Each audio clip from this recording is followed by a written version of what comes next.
Quando a Bíblia e Billy Graham apontam para o mesmo aviso, hora de ouvir. O Papa Negro está chegando e sua influência pode mudar o destino da humanidade. Você está pronto para discernir?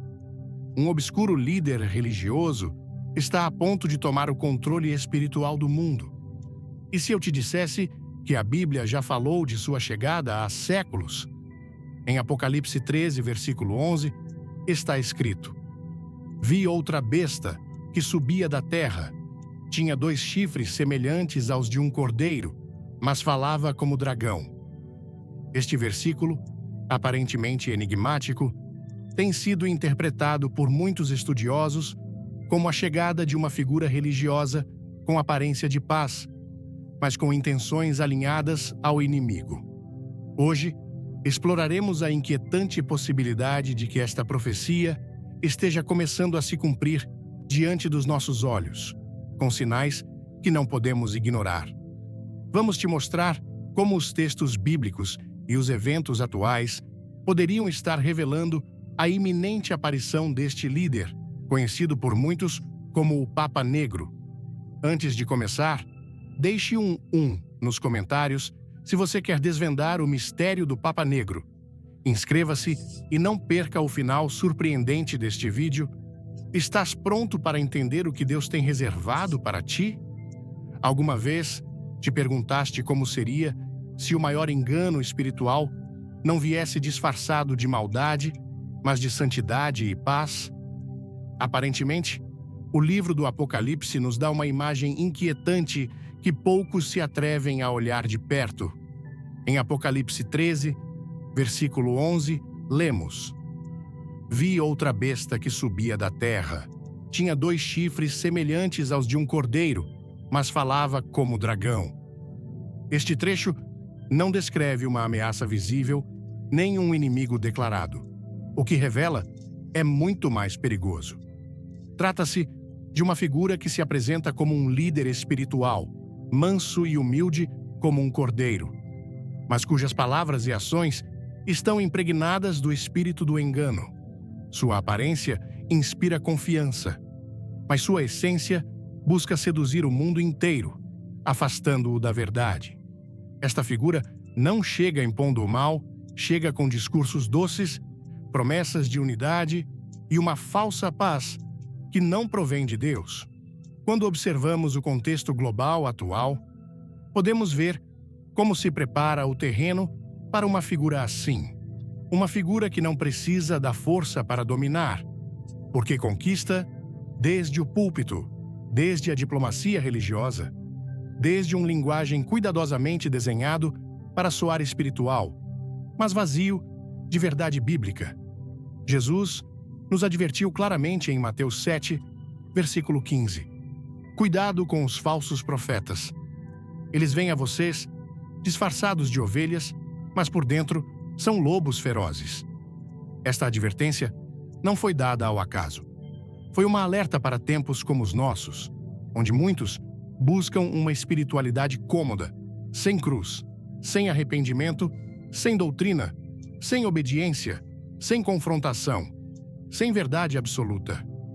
Neste clima espiritual morno é onde o falso líder floresce, porque não precisa apresentar batalha, apenas precisa falar bonito e suavizar a mensagem. O apóstolo Paulo também escreveu sobre isso em 2 Coríntios 11, versículo 14, dizendo: E não é de admirar, pois o próprio Satanás se disfarça de anjo de luz. Este versículo conecta diretamente com a figura do cordeiro, que fala como dragão, porque representa a habilidade do inimigo de se apresentar como algo atraente, confiável, até piedoso, mas que internamente está cheio de corrupção doutrinária e rebelião contra Deus.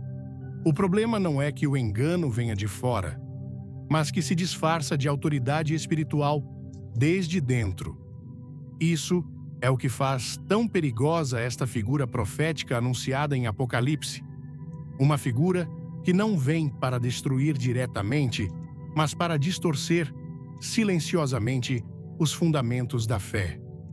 Quando vemos o ascenso de líderes religiosos que promovem uma fé diluída, sem arrependimento, nem santidade, quando se prega o amor de Deus sem sua justiça, quando se busca agradar a todos e nunca confrontar o pecado, estamos vendo os passos silenciosos desta profecia caminhando entre nós. Disse que o maior truque do inimigo é convencer o mundo de que ele não existe, mas talvez seu maior triunfo seja lograr que o mundo aplauda sua obra, acreditando que é obra de Deus. Em 2 Timóteo 4, versículos 3 e 4, lemos: Pois virá o tempo em que não suportarão a sã doutrina, pelo contrário, segundo os seus próprios desejos, ajuntarão para si mestres que lhes digam o que querem ouvir, e desviarão os ouvidos da verdade, voltando-se para as fábulas. Esse tempo já não é futuro. Esse tempo é agora. Estamos numa geração que celebra a espiritualidade superficial e descarta a verdade que confronta. Gostou do tema? Curta agora, comente "Vem Profecia" e se inscreva para não perder o segredo chocante no final. A figura do cordeiro que fala como dragão não é simplesmente um personagem que aparecerá repentinamente com uma coroa na cabeça e uma Bíblia na mão. É um sistema, um espírito, uma maneira de operar que já está em marcha. Esta besta representa não apenas uma pessoa, mas uma influência global, uma estrutura de poder espiritual que se infiltrou lentamente nas igrejas, nos meios de comunicação e nos corações de muitos. Disfarça-se de unidade, mas nega a exclusividade de Cristo. Disfarça-se de compaixão, mas cala diante do pecado. Disfarça-se de inclusão, mas nega a verdade absoluta do Evangelho. E esse é o maior engano de todos. Pensar que se está seguindo a Deus, quando na realidade está sendo seduzido por uma imitação espiritual cuidadosamente construída. Este falso cordeiro não se apresenta como inimigo de Deus, mas como seu suposto representante. Essa é a tragédia e a astúcia do engano final. Porque em vez de declarar uma guerra aberta contra os princípios bíblicos, busca reinterpretá-los, suavizá-los, até que já não signifiquem nada. Busca que as pessoas creiam que estão adorando a Deus, quando na realidade estão adorando um sistema sem Cristo, sem cruz, sem salvação real. Em Apocalipse 13, versículo 14, lemos que esta segunda besta engana os moradores da terra com os sinais que lhe foi permitido fazer na presença da primeira besta, dizendo aos moradores da terra que fizessem uma imagem em honra à besta. Ou seja, este líder não vem sozinho. Seu propósito é glorificar um sistema maior, o da rebelião contra Deus, disfarçado de religião. Há algo profundamente perigoso num discurso espiritual sem verdade. O apóstolo João o expressou claramente em 1 João 4, versículo 1. Amados, não creiam em todo espírito, mas provem os espíritos para ver se são de Deus, porque muitos falsos profetas têm saído pelo mundo. Hoje, mais do que nunca, é necessário discernimento espiritual. Nem tudo que soa como Deus vem de Deus. Nem tudo que se diz em nome do amor reflete o Deus santo e justo das Escrituras. Quando se prega um Deus que tudo aceita, mas não transforma, quando se promove uma salvação sem cruz, quando se exalta uma experiência acima da obediência, estamos diante de uma voz que fala como dragão, embora se disfarce de cordeiro. Recordo a história de Moisés e como Deus o usou para confrontar o faraó em nome da verdade. A autoridade espiritual verdadeira sempre confronta o pecado e chama ao arrependimento genuíno. Nunca busca acomodar-se ao sistema para agradar aos homens. Os profetas verdadeiros na Bíblia não foram populares. Foram perseguidos porque falavam o que Deus dizia, não o que as pessoas queriam ouvir. Jeremias foi encarcerado. Elias foi ameaçado. João Batista foi decapitado. E Jesus foi crucificado por dizer a verdade. Essa é a marca da voz de Deus. Não soa a popularidade, soa a confrontação, porque o amor de Deus não é complacente, é redentor. Em contraste, a figura do falso cordeiro busca o oposto: aceitação popular, influência mundial, elogios por sua suposta tolerância e capacidade de unir todas as crenças sob um mesmo teto espiritual. Mas Jesus disse em João 14, versículo 6: Eu sou o caminho, a verdade e a vida. Ninguém vem ao Pai senão por mim. Isso exclui qualquer caminho alternativo, qualquer mensagem que ponha Jesus como uma opção entre muitas e não como a única porta ao Pai. Por isso, a mensagem do Cordeiro, que fala como dragão, é tão sedutor e tão perigoso, porque suaviza as palavras de Cristo e as converte em frases motivacionais sem o poder de salvação. Esta estratégia do inimigo não é nova. Desde o Jardim do Éden, Satanás tem utilizado a mesma técnica. Não nega diretamente a palavra de Deus, mas a distorce. Em Gênesis 3, versículo 1, ele perguntou com sutileza: É verdade que Deus disse que não devem comer de nenhuma árvore do jardim? Notemos o padrão. Introduz dúvida, manipula a mensagem de Deus para fazê-la parecer opressiva em vez de protetora. Hoje, essa mesma voz diz: Realmente Jesus é o único caminho? Isso não é excludente? Não deveríamos aceitar todas as crenças como válidas? Mas essas perguntas, embora disfarçadas de abertura e compaixão, são o eco moderno da antiga mentira na boca do dragão.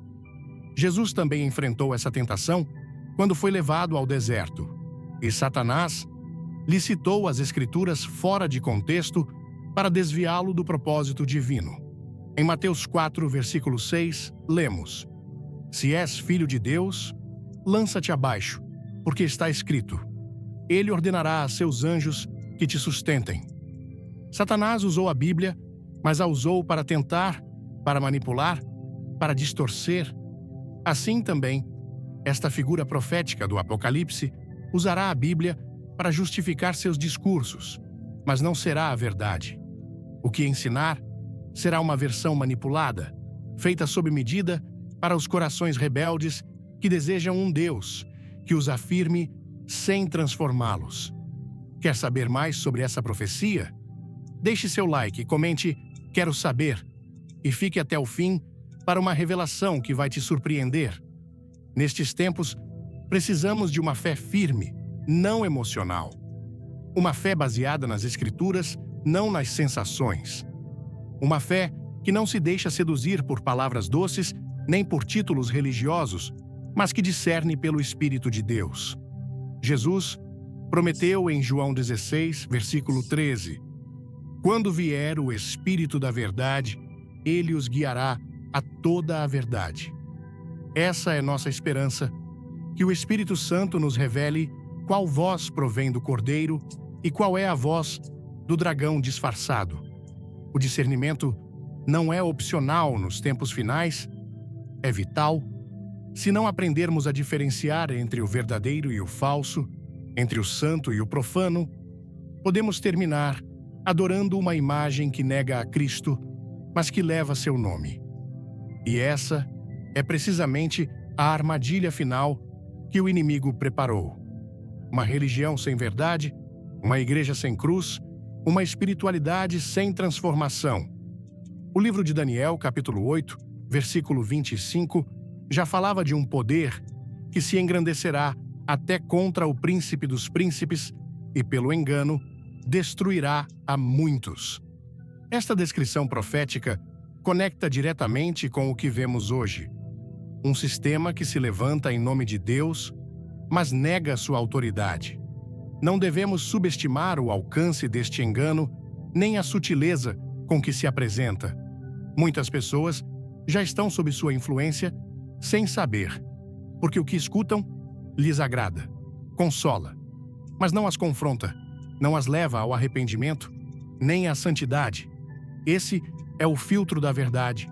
Toda voz que te afaste da cruz, embora fale de Deus, não vem de Deus. E se não reconhecermos essa distinção, corremos o risco de seguir um líder que fala como dragão, acreditando que é enviado do céu. O chamado é urgente e claro. Não podemos permitir-nos ser indiferentes, nem mornos espiritualmente. Não podemos ignorar os sinais, nem fechar os olhos à verdade revelada nas Escrituras. O que está em jogo não é uma simples doutrina, é a salvação de nossas almas. O que vem não é um movimento religioso inofensivo, é o cumprimento de uma profecia aterradora, desenhada para seduzir nações inteiras e afastá-las do verdadeiro Evangelho. Por isso, devemos despertar, abrir os olhos e nos apegarmos mais do que nunca à Palavra de Deus. Cada dia que passa, o cenário profético se esclarece mais. Cada discurso que soa a paz, mas nega a Cristo, é uma alerta. Cada aliança religiosa global que deixa fora a cruz é um lembrete de que o tempo é curto. Não se trata de conspirações humanas, trata-se de uma realidade espiritual que a Bíblia anunciou com precisão há séculos. Esta figura do Cordeiro, que fala como dragão, não virá para destruir por fora, mas para desviar desde dentro. Por isso, é tão crucial que tu e eu estejamos alertas, firmes e fundamentados na verdade. Porque quando chegar o momento de escolher entre a voz suave do engano e a voz firme da verdade, somente aqueles que conhecem o verdadeiro pastor saberão qual seguir. Como disse Jesus em João 10, versículo 27, as minhas ovelhas ouvem a minha voz, eu as conheço, e elas me seguem. A chave está em conhecer sua voz, em viver em comunhão com Ele, em afinar nosso ouvido espiritual, para não confundir o rugido do dragão com o sussurro do bom pastor. Porque chegará o dia em que o mundo inteiro será arrastado por palavras doces, por milagres falsos e por uma unidade que não provém de Deus, mas do inimigo. Tu estás sendo preparado hoje para não ser parte desse engano, para reconhecer a diferença e permanecer firme. Embora tudo ao teu redor se incline diante da imagem do falso cordeiro. Este não é uma mensagem de medo, é uma mensagem de preparação. Deus não nos deixa nas trevas. Ele revelou sua verdade em sua palavra para que não sejamos surpreendidos pelo engano profetizado. Apocalipse 13 não é apenas uma advertência, é uma revelação para o povo fiel, para que quando virmos este falso líder ser exaltado pelo mundo, não nos confundamos, nem duvidemos, mas recordemos que tudo isso já estava escrito e que Deus sempre teve o controle. O inimigo pode se disfarçar, mas não pode se ocultar diante de um coração cheio do Espírito de Deus. O tempo chegou de abrir os olhos e discernir quem é o verdadeiro Cordeiro e quem apenas se veste como um, mas tem a voz do dragão que devora almas sem que se deem conta. Estás preparado para distingui-los? Antes de tudo, aperte o like se você acredita nas profecias. Comente 2 e se inscreva para descobrir um detalhe impactante no final. Ao longo dos séculos, existiram figuras que exerceram um poder espiritual silencioso, mas decisivo. Figuras que não aparecem nos titulares, nem são reconhecidas pelas massas, mas que operam atrás das estruturas visíveis, marcando o rumo de nações e concílios, determinando o curso de decisões globais sob um manto de religiosidade sofisticada e aparentemente pacífica. Neste contexto, surge um termo inquietante que tem sido objeto de sussurros e especulações por gerações: o chamado Papa Negro, uma expressão que não aparece diretamente nas Escrituras, mas que ressoa com força quando observada à luz da profecia bíblica. Em Apocalipse 13, versículos 11 a 14, lemos: Vi outra besta que subia da terra, tinha 2 chifres semelhantes aos de um cordeiro, mas falava como dragão. Exerce toda a autoridade da primeira besta na sua presença e faz que a terra e seus habitantes adorem a primeira besta, cuja ferida mortal foi curada. Realiza grandes sinais, de modo que até faz descer fogo do céu à terra, à vista dos homens. E engana os moradores da terra com os sinais que lhe foi permitido fazer na presença da besta, dizendo aos moradores da terra que fizessem uma imagem à besta que recebera a ferida da espada e vivia. O significativo não é apenas seu poder, mas a forma como o exerce, sem confrontação direta, mas mediante influência sedutora e espiritual. A simbologia do Papa Negro tem sido interpretada por muitos como a encarnação deste segundo poder profético, um papel encoberto dentro das hierarquias eclesiásticas que não busca protagonismo visível, mas opera como estrategista espiritual atrás do véu. Segundo esta linha de interpretação, o termo faz referência a uma figura com vestimentas religiosas, mas cujas decisões e orientação doutrinária não provém da inspiração divina, senão de uma agenda que trabalha em paralelo aos propósitos de Deus. A Bíblia fala repetidamente de líderes religiosos que desviarão a muitos. Em Jeremias 23, versículo 1, lemos: Ai dos pastores que destroem e dispersam as ovelhas do meu pasto, diz o Senhor. Esta advertência profética sinaliza que nem todos os que se apresentam como pastores do povo o são em verdade. Alguns são semeadores de confusão, emissários de um poder que não serve ao reino de Deus, mas aos interesses do adversário.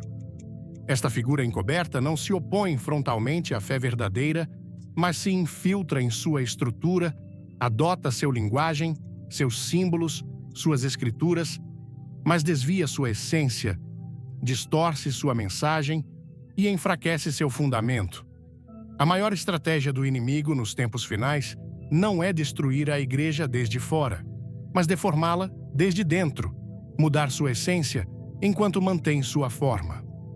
Em 2 Coríntios 11, versículos 13 a 15, está escrito: Porque tais homens são falsos apóstolos, obreiros fraudulentos, que se disfarçam como apóstolos de Cristo. E não é de admirar, porque o próprio Satanás se disfarça de anjo de luz. Portanto, não é surpresa se seus ministros também se disfarçam como ministros de justiça, o fim deles será segundo as suas obras. Este trecho não deixa espaço para dúvidas. Nem todos os que vestem túnicas e portam títulos sagrados servem à verdade. Alguns são emissários disfarçados, enviados para promover uma doutrina que parece piedosa, mas está carregada de engano. O simbolismo da cor negra neste contexto não é uma referência superficial, mas um eco do linguagem espiritual, que descreve trevas, ocultamento e falta de transparência. Em João 3, versículo 19, Jesus declara: E este é o julgamento, que a luz veio ao mundo, e os homens amaram mais as trevas que a luz, porque suas obras eram más. Aqui, o contraste entre luz e trevas não é meramente visual, é espiritual. Representa duas naturezas em conflito, duas influências opostas que não podem conviver em harmonia. O papel do suposto Papa Negro encaixaria dentro das trevas que se opõem silenciosamente à luz, uma figura que, embora opere desde o interior de estruturas religiosas, representa uma liderança espiritual que busca conduzir a humanidade a uma falsa unidade religiosa, longe da verdade revelada por Deus. O que faz ainda mais perturbador este simbolismo é que o próprio Apocalipse 13 descreve esta segunda besta como alguém que realiza grandes sinais, até faz descer fogo do céu diante dos homens, e com esses sinais engana os moradores da terra. O poder do engano não virá através de ameaças, nem de violência direta. Virá mediante maravilhas espirituais que impressionam o olho humano, mas não estão ungidas pelo Espírito Santo. Este poder não precisa de armas, nem de exércitos, precisa de influência, credibilidade teológica, aceitação global e a capacidade de moldar o pensamento religioso coletivo sem ser questionado. A profecia não fala de um ataque frontal contra a fé, mas de uma fusão enganosa entre o verdadeiro e o falso. Uma mistura de verdade parcial com erro sutil. Uma combinação letal que confunde até os eleitos, se fosse possível. Em Mateus 24, versículo 24, lemos: Porque surgirão falsos cristos e falsos profetas, e farão grandes sinais e prodígios, de modo que, se possível fosse, enganariam até os eleitos. O nível do engano será tão sofisticado que somente aqueles que estão profundamente ancorados na palavra de Deus poderão discernir entre o santo e o profano, entre a voz do bom pastor e o eco de uma religião impostora, disfarçada de piedade. Preparado para essa verdade? Curta, comente, estou dentro. E não saia do vídeo. O final vai mudar sua forma de ver tudo. A figura do Papa Negro também foi associada a um controle indireto sobre o poder visível, uma sombra espiritual que dá forma às decisões sem figurar publicamente, uma presença oculta que guia ideologias teológicas, acordos interreligiosos e posturas doutrinárias globais. Este tipo de influência alinha-se perfeitamente com o que o Apocalipse descreve como um segundo poder que não tem reino próprio, mas exerce toda a autoridade da primeira besta em sua presença.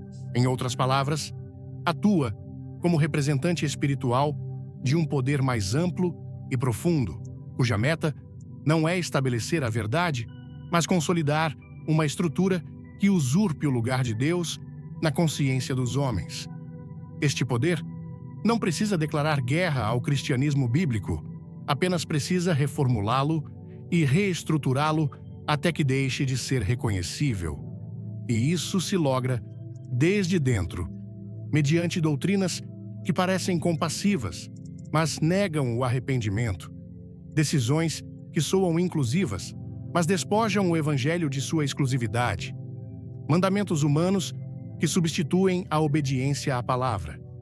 A Bíblia o disse claramente em Isaías 29, versículo 13: Este povo se aproxima de mim, com a boca e com os lábios me honra, mas seu coração está longe de mim. E seu temor de mim não é mais que um mandamento de homens que lhes foi ensinado. Este texto retrata com precisão a religiosidade sem verdade, a estrutura sem vida, a aparência sem poder que caracteriza o sistema promovido por este poder espiritual obscuro. Quando se observa como a centralidade da cruz foi deslocada em muitas mensagens religiosos, como a pregação do pecado e da salvação foi substituída por discursos de melhoria pessoal e aceitação universal, entende-se que o cenário está sendo preparado para que esta liderança espiritual oculta alcance sua máxima expressão, não numa perseguição direta, mas numa substituição progressiva do Evangelho por uma mensagem que agrada, mas não salva, que inspira, mas não redime, que comove, mas não transforma. Em 2 Pedro 2, versículo 1, lemos: Mas houve também falsos profetas entre o povo, como haverá entre vós falsos mestres, que introduzirão encobertamente heresias destruidoras, negando até o Senhor, que os resgatou, trazendo sobre si mesmos repentina destruição. Estes não são hereges notórios, são mestres aceitos que operam desde o coração mesmo da religião.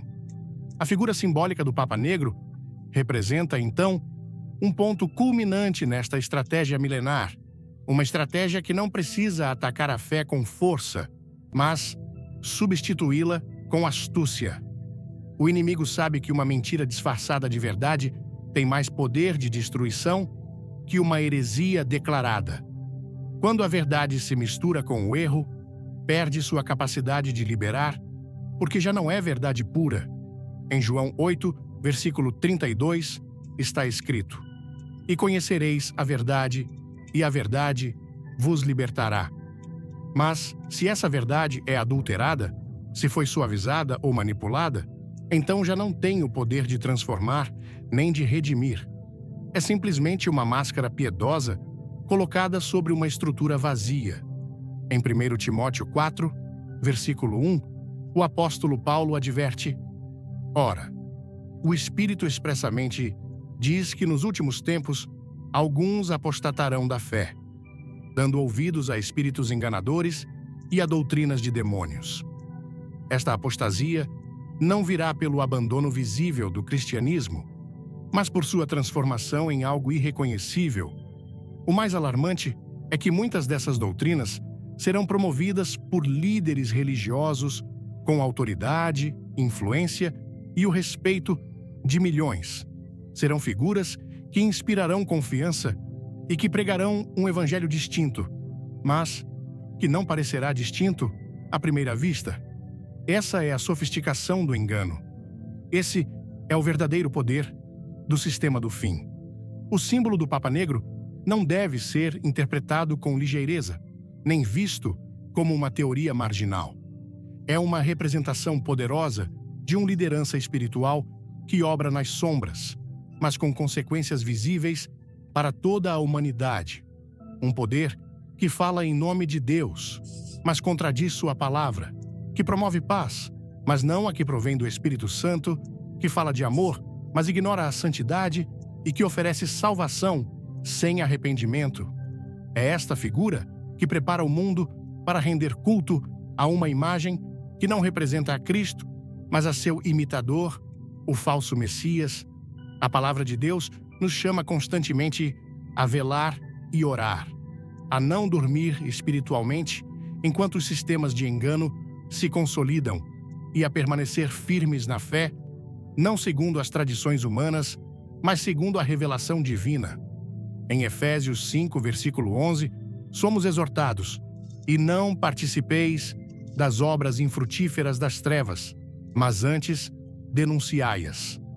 Este chamado implica uma postura ativa, uma resistência espiritual consciente, uma determinação de não ceder à sedução do erro, embora venha revestido de túnica sagrada e linguagem teológico. O cenário profético está quase completo. Os elementos estão em seu lugar e o terreno foi cuidadosamente preparado.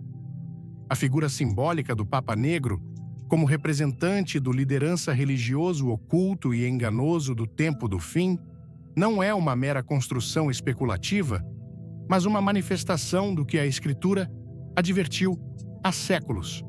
Um poder que não busca destruir desde fora, mas corromper desde dentro, e que utilizará todos os recursos espirituais e teológicos disponíveis para alcançar seu objetivo. Mas aqueles que estão cimentados na palavra de Deus não serão enganados, porque o Espírito da Verdade lhes revelará o que os olhos naturais não podem ver, nem os ouvidos comuns podem discernir. O que se requer nestes tempos não é conhecimento superficial, nem emoção religiosa. O que se precisa é discernimento profundo, uma sensibilidade espiritual aguçada pela oração, pela meditação bíblica e pela comunhão com o Espírito Santo. Só assim poderá se resistir à influência deste poder oculto. Só assim poderá se reconhecer o momento em que as trevas se disfarçam de luz para levar o mundo a adorar o que não é Deus como se o fosse. O chamado é a despertar, a não ignorar os símbolos, nem os sinais, a não minimizar o poder do engano espiritual. Porque o inimigo não precisa te convencer de que ele tem razão. Só precisa que duvides ligeiramente do que Deus disse, e isso foi suficiente desde o princípio.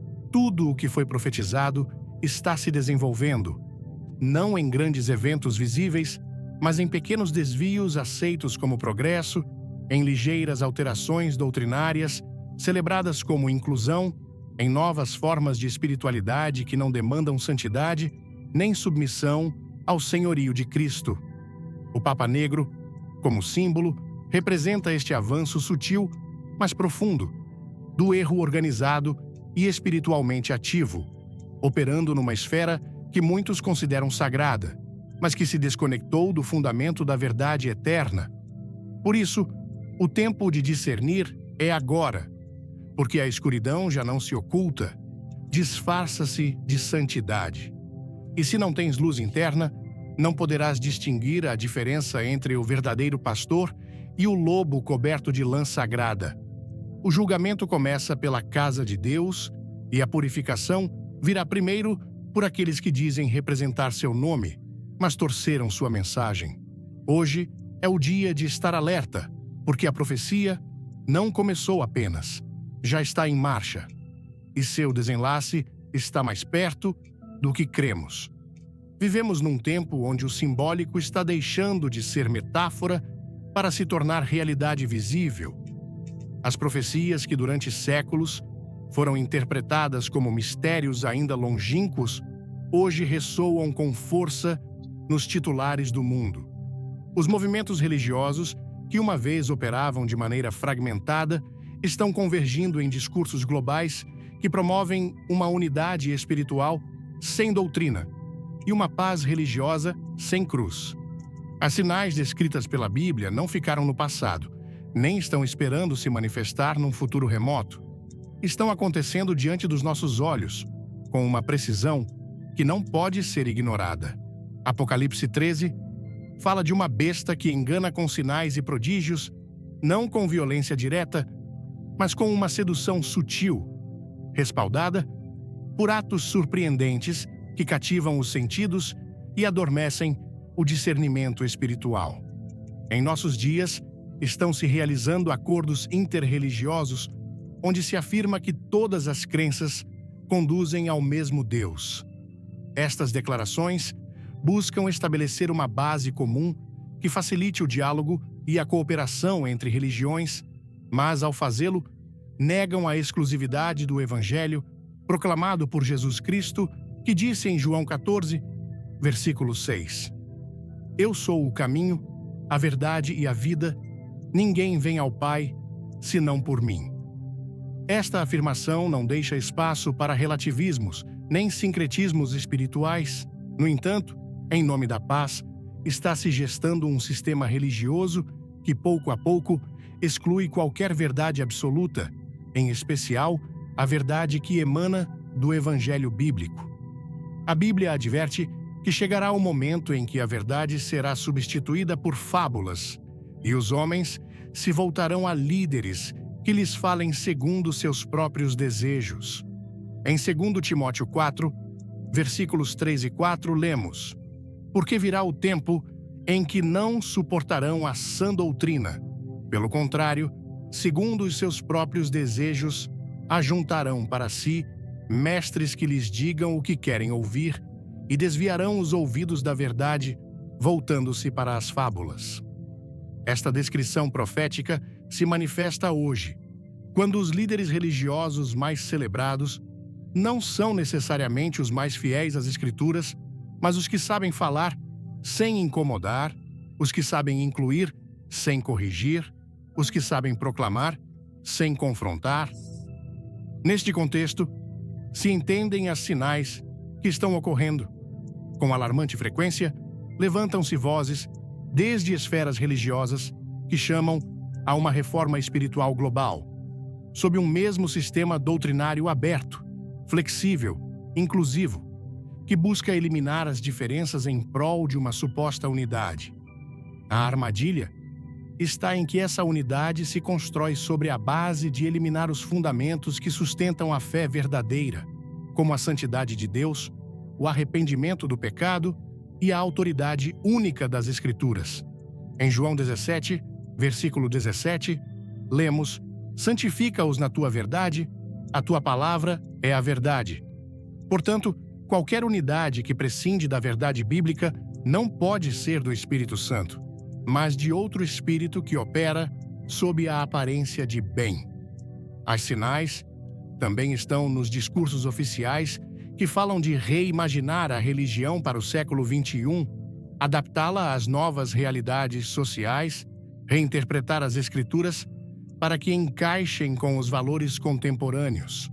Tudo isso soa progressista, mas, na realidade, é uma forma sofisticada de apostasia, porque despoja o Evangelho de seu caráter eterno e o submete ao julgamento das tendências humanas. Em Romanos 12, versículo 2, somos exortados: não vos conformeis com este século, mas transformai-vos pela renovação da vossa mente, para que experimenteis qual seja a boa, agradável e perfeita vontade de Deus. Isso implica que a verdade não muda, embora mude a cultura. A mensagem do Evangelho não precisa ser modernizado, precisa ser obedecido. No plano político, também se levantam estruturas que favorecem o cumprimento destas sinais. Criam-se organismos que buscam a aliança de religiões para o bem comum, promovendo códigos éticos universais e plataformas espirituais compartilhadas, sem importar as diferenças doutrinárias. O problema com esta aparente boa intenção é que erode silenciosamente a identidade do cristianismo bíblico, ao reduzi-lo a um conjunto de valores compatíveis com qualquer fé. Esta nivelação doutrinária cumpre o anunciado em Apocalipse 13, onde a segunda besta induz os habitantes da terra a adorarem a primeira. A adoração aqui não se limita a ritos explícitos, mas à submissão espiritual e moral a um sistema que suplantará a Cristo sem declarar guerra aberta, simplesmente por meio da persuasão sistemática. As sinais também se refletem em como se fala do pecado desde os púlpitos modernos. A palavra pecado foi substituída por conceitos como erros, fraquezas ou processos humanos. O chamado ao arrependimento foi substituído pelo chamado à autoaceitação, e a mensagem da cruz foi suavizado até se converter numa metáfora de superação pessoal. Esta deformação do mensagem transforma a graça de Deus numa desculpa para permanecer igual, e não no poder para ser transformado, como declara Tito 2, versículos 11 e 12. Porque a graça de Deus se manifestou, trazendo salvação a todos os homens, ensinando-nos que, renunciando à impiedade e aos desejos mundanos, vivamos neste presente século sóbria, justa e piamente. A expansão da tecnologia e das plataformas digitais também foi um veículo para propagar este mensagem adulterado com uma velocidade sem precedentes. Nunca antes na história foi tão fácil difundir um ensino e moldar a percepção de milhões com uma só transmissão. O inimigo aproveitou este recurso para posicionar doutrinas que promovem uma fé sem cruz, uma esperança sem obediência e uma espiritualidade sem verdade. Muitos dos mensagens que se tornam virais são os que exaltam o homem em vez de glorificar a Deus, os que prometem bênção sem compromisso e os que eliminam toda referência a julgamento ou correção. Este cumprimento profético não se manifesta através de atos espetaculares, mas através de uma transformação paulatina do conteúdo espiritual que consome a humanidade. O livro de Daniel oferece uma visão que ilumina este processo. Em Daniel 8, versículo 12, lemos: por causa da transgressão, foi-lhe entregue o exército com o sacrifício contínuo, e lançou a verdade por terra, fez quanto quis e prosperou. Esta profecia mostra como o engano terá êxito, não por sua verdade, mas por sua persistência e aceitação massiva. A verdade será lançada por terra e não haverá oposição suficiente, porque os que deveriam levantar a voz estarão ocupados em conservar suas plataformas, sua imagem pública ou suas alianças estratégicas para não parecerem divisivos. A sinal mais clara de que a profecia começou a se cumprir não está nos terremotos nem nos desastres naturais. Está na substituição da verdade pelo consenso, na exaltação do homem acima de Deus, na perda de discernimento dentro da própria igreja.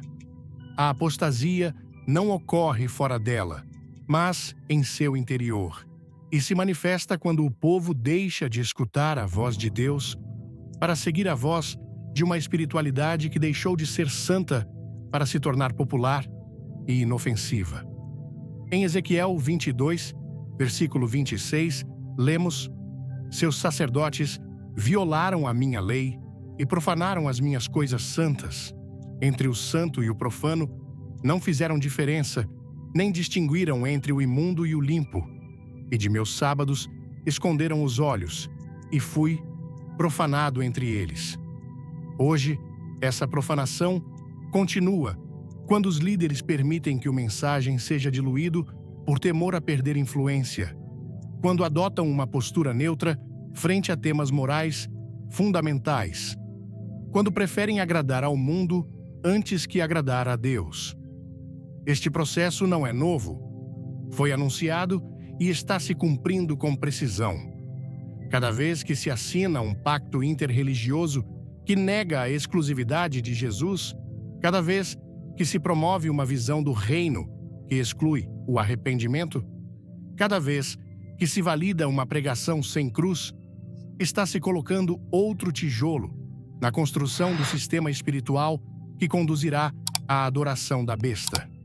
A chave está em compreender que estes sinais não se apresentam como ameaças evidentes, mas como propostas razoáveis que apelam à sensibilidade humana, como estratégias diplomáticas para resolver conflitos ou como caminhos para a convivência harmoniosa. Mas por trás desse linguagem esconde-se a mesma intenção que desde Gênesis caracterizou o inimigo: introduzir uma dúvida ligeira, alterar uma palavra, reinterpretar um mandato. Hoje, essa estratégia se repete, mas em escala global, com maior refinamento e com um invólucro espiritual que a torna ainda mais perigosa. Em Gênesis 3, versículo 1, lemos: Ora, a serpente era mais astuta que todos os animais do campo que o Senhor Deus havia feito. E disse à mulher: É assim que Deus disse: Não comereis de toda a árvore do jardim? As sinais estão aí, não apenas para serem observadas, mas para serem discernidas por aqueles que não se conformam com o aparente, mas escrutinam com a luz da palavra.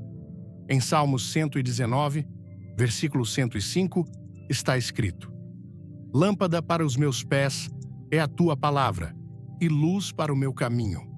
Esta lâmpada não apenas guia, mas revela o que outros não veem em meio a uma escuridão espiritual que se disfarça de luz. A única forma de avançar, sem cair, é caminhar guiado por essa lâmpada. Qualquer outro caminho pode parecer correto, mas conduz à perdição. O mais grave destas sinais é que não estão sendo reconhecidas como advertências, mas celebradas como avanços. Inverteu-se o critério espiritual. O que antes era chamado pecado, agora é proclamado como virtude. O que antes era firmeza, agora é taxado de intolerância. E o que antes era fidelidade à palavra, agora é visto como fanatismo. O espírito de engano não precisa negar a Deus para triunfar. Só precisa substituí-lo por uma versão domesticada que seja aceitável para todos. E esse Deus, fabricado pelo consenso, não salva, não confronta, não transforma. E, portanto, não é o Deus das Escrituras. Quando Jesus falou dos tempos finais em Mateus 24, advertiu que haveria sinais visíveis, mas também alertou sobre o engano que viria vestido de espiritualidade. Sua preocupação não foi apenas pelos eventos externos, mas pela cegueira interna que impediria reconhecer o cumprimento das profecias. Em Mateus 24, versículos 11 e 12, lemos: E surgirão muitos falsos profetas e enganarão a muitos, e por se multiplicar a iniquidade, o amor de muitos se esfriará. Esta frieza espiritual não vem de fora. Surge quando se substitui o fogo da verdade por uma religião sem convicção, quando se escolhe a comodidade sobre a obediência e a aceitação sobre a verdade. Hoje, mais do que nunca, se precisa de uma geração que não se deixe impressionar pelos discursos, mas que escute com discernimento. Uma geração que conheça as Escrituras não só por tradição, mas por convicção, e que tenha o valor de permanecer firme quando a maioria escolha o caminho largo. Jesus disse em Mateus 7, versículo 13: Entrai pela porta estreita, porque larga é a porta e espaçoso o caminho que conduz à perdição, e muitos são os que entram por ela. Essa porta estreita segue sendo a única que conduz à vida eterna, e não pode ser ampliada para abarcar todas as ideologias, nem diluída para que ninguém se sinta excluído. As sinais estão diante de nós, não para gerar temor, mas para ativar o espírito de vigilância espiritual que a palavra demanda. Não se trata de especulações, nem de interpretações alarmistas. Trata-se de fatos que coincidem com a profecia com uma exatidão que não pode ser ignorada. Apocalipse não foi escrito para ser uma história simbólica, foi uma advertência real para um tempo real. E esse tempo é agora. Se o mundo religioso marcha para uma unidade sem verdade, se a espiritualidade global avança sem arrependimento, se o mensagem da cruz está sendo substituído por palavras de aprovação, então a profecia começou e a igreja deve despertar. Porque Deus não deixará sem testemunhas. Em meio ao engano, sempre haverá quem proclame a verdade, embora lhes custe a popularidade, o prestígio ou até a vida. Em Apocalipse 12, versículo 11, lemos: E eles o venceram pelo sangue do Cordeiro e pela palavra do seu testemunho, e não amaram suas vidas até a morte. Estes serão os que não se inclinarão diante do sistema. Estes serão os que reconhecerão as sinais, não com medo, mas com entendimento, porque sabem que tudo o que está ocorrendo foi já escrito, e tudo o que foi escrito se cumprirá sem falta até a última letra. A unidade religiosa mundial começou a tomar forma sob o lema da inclusão e da tolerância. Soa nobre, apresenta-se como a solução definitiva para séculos de divisões e conflitos espirituais, mas, ao olhar com atenção à luz da palavra, esta aparente reconciliação entre credos distintos revela uma ameaça espiritual que vai além das intenções humanas. Apocalipse 13 mostra como o sistema do fim será sustentado por uma religião global que se apresenta como portadora de paz, mas que tem como propósito final preparar a humanidade para adorar uma imagem que não representa a Deus, mas ao homem entronizado no lugar de Deus. Esta unidade não surge da verdade, mas da necessidade de eliminá-la em favor do consenso. Porque onde a verdade é absoluta, não há espaço para todas as vozes. A Escritura nos adverte que chegará o momento em que a fé será diluída para acomodá-la a todos os povos e nações. Um evangelho que não incomoda, não transforma. Uma mensagem que não confronta, não redime. E uma espiritualidade que se adapta à cultura não pode ter o selo do Espírito Santo. Em 2 Coríntios 6, versículo 14, lemos: Que comunhão tem a luz com as trevas, e que harmonia há entre Cristo e Belial. Não se pode construir unidade espiritual onde não há acordo na verdade. A verdadeira fé não busca popularidade nem aprovação global, busca obediência e fidelidade ao Deus que não muda. Em nome da paz, estão construindo templos que acolhem todas as religiões num só espaço, promovendo a ideia de que todos adoramos ao mesmo Deus com diferentes nomes. No entanto, esta visão nega o núcleo do Evangelho, a afirmação de que só através de Jesus se acessa o Pai. Em João 10, versículo 9, Jesus declara: Eu sou a porta. Quem entrar por mim será salvo. Qualquer outra via, proposta em nome da unidade espiritual, é uma porta falsa, desenhada para afastar o homem do verdadeiro caminho, que é Cristo. A armadilha não está na violência, está na suavidade de uma mensagem que seduz, mas não salva. Esta falsa unidade tem uma raiz profunda na sede de controle espiritual global. Uma religião que abraça a todos, sem distinguir o erro da verdade, converte-se no veículo perfeito para estabelecer o sistema do anticristo. Um sistema que não necessariamente nega a Deus, mas o redefine, o acomoda, o converte num conceito moldável para todos e, portanto, num Deus que já não pode exigir santidade, nem arrependimento, nem exclusividade. É a construção de um altar sem fogo. É a proclamação de um reino sem cruz. É a exaltação da humanidade acima do Criador. A unidade verdadeira não é aquela que ignora as diferenças, mas a que se estabelece na verdade revelada. Qualquer outra forma de unidade é superficial e temporária, e pior ainda, é espiritualmente destrutiva, porque não edifica na rocha, mas sobre areia.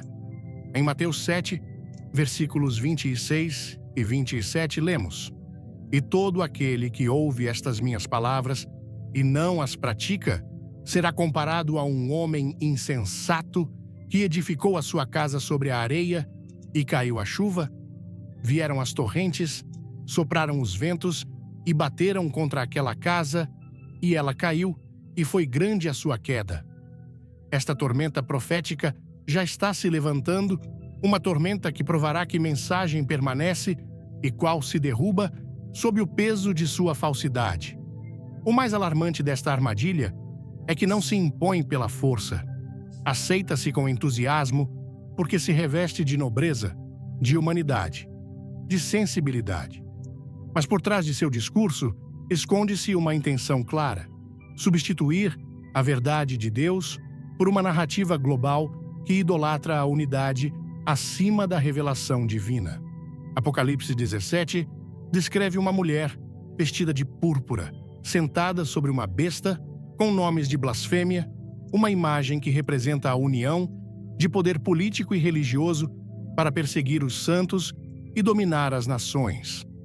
Esta figura não persegue com armas, mas com alianças, com acordos, com mensagens doces que conduzem ao engano. Quando se constrói uma espiritualidade que não exige obediência, nem transforma o coração, está se aplanando o caminho para que o mundo adore o que não é Deus como se o fosse. Por isso, esta unidade religiosa não é o cumprimento de uma profecia de restauração, é o início do cumprimento de uma advertência de julgamento, porque no momento em que se nega a exclusividade de Cristo, também se nega a redenção que só seu sangue pode oferecer. Em Hebreus 9, versículo 22, lemos: E segundo a lei, quase todas as coisas se purificam com sangue, e sem derramamento de sangue não há remissão.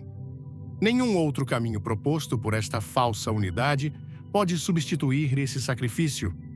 O chamado de Deus não é a nos misturarmos para sermos aceitos, mas a sermos santos, como Ele é santo. Em 1 Pedro 1, versículo 16, está escrito: Porque está escrito: Sede santos, porque eu sou santo. Essa santidade implica separação, implica fidelidade, implica dizer não a um sistema que busca incluir a todos, mas sem transformação espiritual. O que se apresenta como inclusão, muitas vezes, é simplesmente uma forma disfarçada de apostasia, porque quando tudo se aceita como verdade, então já não há verdade. Esta armadilha está desenhada para atrair as massas, porque elimina o peso da responsabilidade espiritual e o substitui por uma experiência emocional coletiva. Mas o reino de Deus não se estabelece por emoção, mas por obediência. Não por acordos humanos, mas por revelação divina. Não por ecumenismo, mas pela ação poderosa do Espírito Santo, que convence de pecado, de justiça e de juízo. Em João 16, versículo 8, lemos: E quando ele vier, convencerá o mundo do pecado, da justiça e do juízo. Esta obra do Espírito não vem celebrar nossa diversidade espiritual. Vem nos confrontar com a verdade que salva. Se a igreja não discerne este momento, pode ser arrastada por uma corrente de espiritualidade adulterada que fala de Deus, mas não o representa, que canta hinos, mas não vive em obediência, que proclama amor, mas nega a verdade. Esta não é uma unidade bendita, é uma aliança profanada, uma estrutura desenhada para preparar o mundo para um governo espiritual sem Cristo e sem cruz. Por isso, hoje, mais do que nunca, o povo de Deus deve alçar sua voz, não para lutar contra as pessoas, mas para resistir aos sistemas que distorcem a verdade de sua palavra. O Espírito de Deus não pode habitar numa doutrina que o nega, embora mencione seu nome. Não pode se mover numa estrutura que elimina a necessidade do sangue do Cordeiro, por mais inclusiva e moderna que pareça. A glória de Deus não se manifesta onde sua verdade foi substituída pelo consenso humano. Porque Deus não se adapta ao homem. O homem deve se render a Deus. E toda estrutura que não nasce desta rendição é parte de um sistema que, embora soe a céu, está conectado com o inferno.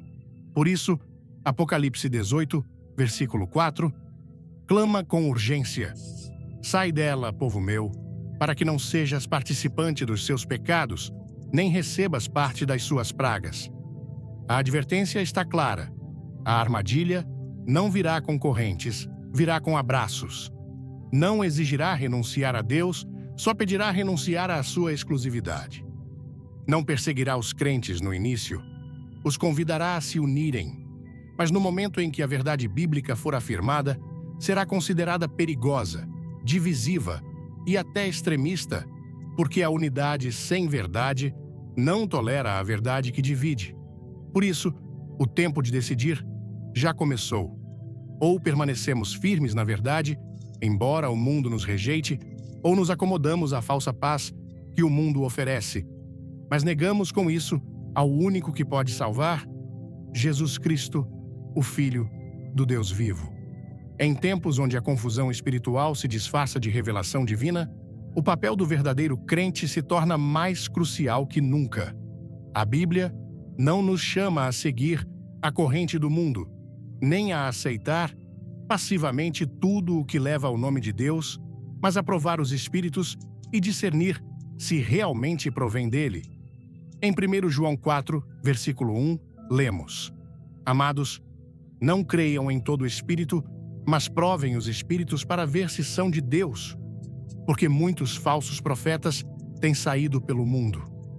O crente fiel não pode ser levado por toda doutrina nova, nem seduzido por discursos que apelam à emoção, mas negam a verdade. Deve permanecer arraigado na palavra, caminhar em obediência e deixar-se guiar pelo Espírito Santo, cuja voz nunca contradiz as Escrituras. A fidelidade em tempos de engano não se mede por assistência religiosa, nem por emoção espiritual. Mede-se pela capacidade de sustentar a verdade, embora tudo ao redor exija o contrário. Em João 8, versículos 31 e 32, Jesus disse: Se vós permanecerdes na minha palavra, sereis verdadeiramente meus discípulos, e conhecereis a verdade, e a verdade vos libertará. A liberdade espiritual não se alcança através da unidade sem doutrina, mas por meio da obediência à palavra imutável do Deus vivo. Quando o sistema do mundo se levanta com aparência de santidade, só os que aprenderam a reconhecer a voz do bom pastor poderão resistir à tentação de se conformar. Jesus o expressou sem ambiguidade em João 10, versículo 27, As minhas ovelhas ouvem a minha voz, eu as conheço, e elas me seguem. Em meio ao ruído de falsas doutrinas, o crente deve treinar seu ouvido espiritual, não para escutar o que agrada, mas para seguir o que transforma. Porque nem todos os caminhos que mencionam a Deus conduzem a Ele. Só aqueles que se submetem à sua verdade permanecerão em pé quando tudo o mais cair. O tempo para despertar chegou. Já não se trata de advertências futuras, mas de realidades presentes que reclamam uma resposta urgente. Deus nunca guardou silêncio ante o pecado coletivo, nem deixou sem luz os seus em meio à escuridão espiritual. Mas a luz não é útil para quem decide fechar os olhos. O que estamos vivendo não é uma temporada comum. É o umbral de um cumprimento profético que marcará o destino eterno de multidões. A profecia não está dormida, nem em pausa. Está ativa, visível e acelerada, enquanto o mundo se adormece com a ilusão de progresso espiritual sem conversão verdadeira. Em Romanos 13, versículo 11, lemos: "E isto fazei, sabendo o tempo que já é hora de vos despertardes do sono, porque a nossa salvação está agora mais perto de nós do que quando aceitamos a fé." A passividade espiritual não tem lugar neste cenário. Os que seguem esperando sinais espetaculares podem perder a capacidade de ver as sinais claras que já se estão cumprindo.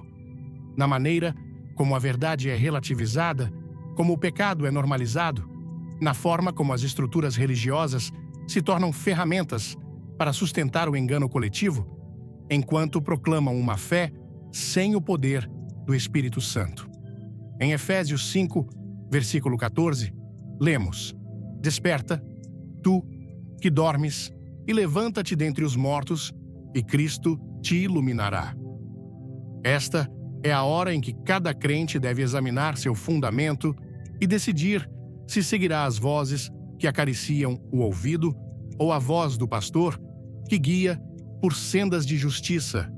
Embora exijam renúncia, o Evangelho não veio para negociar com o pecado, mas para destruí-lo com a cruz. Não veio para conviver com o mundo, mas para redimi-lo por meio do arrependimento. O silêncio ante a mentira é cumplicidade espiritual. Cada pacto assinado em nome da unidade sem verdade, cada altar edificado onde não se menciona o nome de Jesus Cristo como único mediador entre Deus e os homens, cada vez que se cala a doutrina para evitar ofender, está se levantando um sistema que se alinha com a besta de Apocalipse 13. Não haverá espaço para a neutralidade. O tempo de decidir começou, e postergar a decisão é já uma forma de render-se às trevas disfarçadas de luz. Em Hebreus 10, versículo 37, lemos: "Porque ainda em bem pouco tempo, aquele que há de vir, virá e não tardará." Enquanto isso, a Igreja verdadeira não pode permanecer dormida ante a instauração de um sistema global que promove uma religião sem redenção, uma espiritualidade sem santidade e uma fé sem verdade.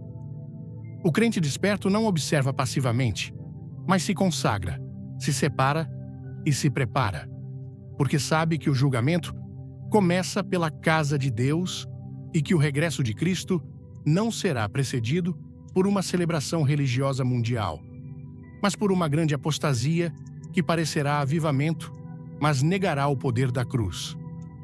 O que vem não é uma simples transformação de ideias, é uma confrontação espiritual entre a verdade eterna e a mentira organizada. O que fizeres agora determinará de que lado estarás quando o profetizado terminar de se revelar, e já não haja lugar para decidir, mas só para prestar contas. Quando a verdade é substituída pela conveniência e a convicção pela aceitação, o que se produz não é renovação espiritual, mas deformação doutrinária. O inquietante dos tempos que vivemos não é somente o que está acontecendo, mas o que já não se diz, o que já não se prega, o que já não se defende com zelo santo. O silêncio ante a desviação não é neutralidade, é rendição camuflada sob a bandeira da tolerância.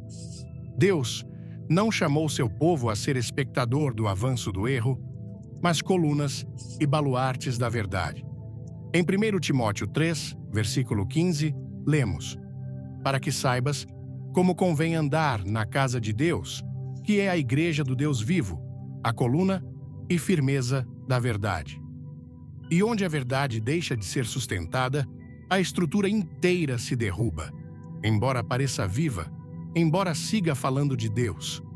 A profecia sobre o Papa Negro, conforme anunciada por Billy Graham e fundamentada nas Escrituras, desperta em mim uma mistura de fascínio, reverência e urgência espiritual. Ao mergulhar nas palavras de Apocalipse 13, versículo 11, que descreve uma besta com aparência de cordeiro, mas com voz de dragão, sinto um peso no coração, não de medo, mas de responsabilidade.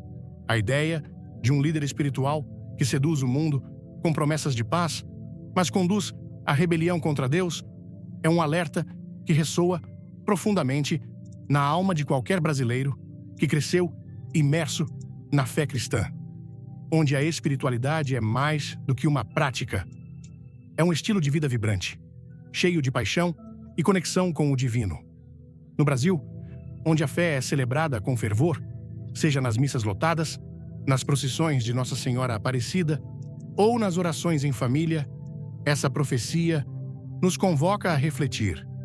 Estamos realmente atentos às vozes que seguimos? Estamos discernindo entre o que é de Deus e o que apenas parece ser? A primeira lição que retiro é a necessidade de um discernimento espiritual aguçado. No contexto brasileiro, onde a religiosidade muitas vezes se mistura com a emoção coletiva, pense nas multidões em Aparecida do Norte ou nos cultos vibrantes das igrejas evangélicas. É fácil ser levado por discursos que soam inspiradores, mas carecem de verdade bíblica. A figura do Papa Negro, com sua habilidade de se apresentar como um líder piedoso enquanto promove uma agenda contrária à vontade de Deus, me faz perceber que nem tudo que brilha é ouro.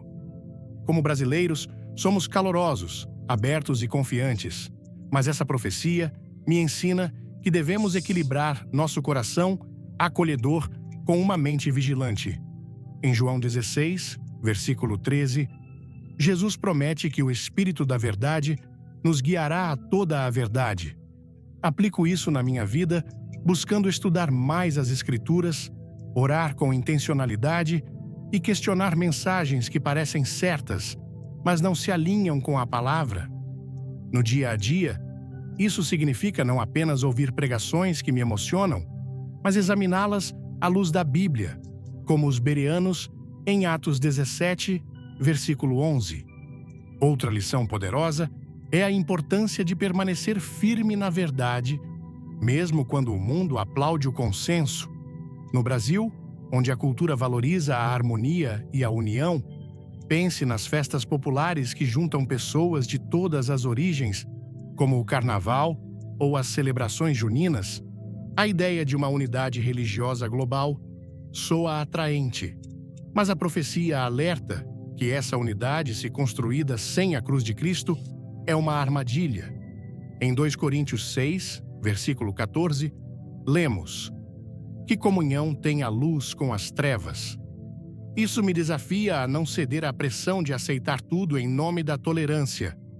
Na minha vida, aplico isso ao escolher viver uma fé autêntica, mesmo que isso signifique ser contracultural. Por exemplo, quando amigos ou colegas promovem ideias que relativizam a exclusividade de Jesus como caminho, João 14, versículo 6. Eu me posiciono com amor, mas com firmeza, compartilhando a verdade do Evangelho, mesmo que isso gere desconforto. No Brasil, onde o diálogo é caloroso e a fé é expressiva, essa postura pode abrir portas para conversas profundas, desde que feita com respeito e graça. Além disso, a profecia me ensina a valorizar a santidade acima da popularidade. No Brasil, onde líderes carismáticos muitas vezes ganham destaque, seja na política, na religião ou nas redes sociais. A figura do Papa Negro me lembra que carisma não é sinônimo de verdade. Mateus 7, versículo 15, alerta sobre falsos profetas que vêm como ovelhas, mas são lobos. Isso me leva a refletir sobre as influências que sigo, seja no Instagram, no YouTube ou na igreja. Aplico essa lição questionando: essa pessoa ou mensagem me aproxima da cruz ou me afasta dela? Na prática, isso significa priorizar tempo com Deus em vez de consumir conteúdo espiritual apenas por entretenimento. Como brasileiros, Amamos histórias emocionantes e mensagens motivacionais, mas a profecia me chama a buscar uma fé que transforma, não apenas uma que me faz sentir bem. A advertência de Billy Graham sobre o Papa Negro também reforça a urgência de viver com propósito espiritual. No Brasil, onde a vida é celebrada com intensidade, das praias de Copacabana às feiras de rua, é fácil se distrair com o imediato e esquecer o eterno. Em 2 Timóteo 4, versículos 3 e 4, somos alertados sobre um tempo em que as pessoas buscarão mestres que digam o que querem ouvir. Isso me desafia a não buscar uma espiritualidade cômoda, mas uma que exija arrependimento e obediência. Na minha rotina, aplico isso reservando momentos diários para oração e leitura bíblica, mesmo em meio à correria do trabalho ou dos estudos. Também significa compartilhar minha fé com coragem, seja convidando um amigo para a igreja ou falando sobre Cristo em conversas casuais, algo que ressoa com a cultura brasileira de calor humano e proximidade. Por fim, a profecia me ensina que a batalha espiritual é real, mas a vitória já está garantida. Apocalipse 12, versículo 11, diz que os santos venceram pelo sangue do Cordeiro e pela palavra do seu testemunho. Isso me dá esperança e propósito. Não importa quão sutil seja o engano do Papa Negro, o Espírito de Deus é mais poderoso. No Brasil, onde a fé é vivida com paixão e comunidade, essa verdade me inspira a fortalecer minha comunhão com outros crentes, seja na igreja, em grupos de oração ou em conversas com a família. Aplico isso vivendo uma vida que reflete Cristo, sendo luz em meio à escuridão, como Mateus 5, versículo 16, nos exorta. Seja no trabalho, na escola ou nas redes sociais, quero ser um testemunho vivo da verdade, mostrando que a fé verdadeira transforma vidas. Se este vídeo tocou seu coração e te fez refletir, deixe seu like agora para apoiar essa mensagem. Compartilhe com aquele amigo que precisa ouvir essa verdade e se inscreva no canal para não perder nenhum conteúdo que vai fortalecer sua fé. Nos comentários, escreva "Quero discernir" se você está pronto para viver uma fé firme e autêntica. Fique até o fim, porque temos uma revelação especial que pode mudar sua forma de enxergar o futuro. Vamos juntos nessa jornada espiritual.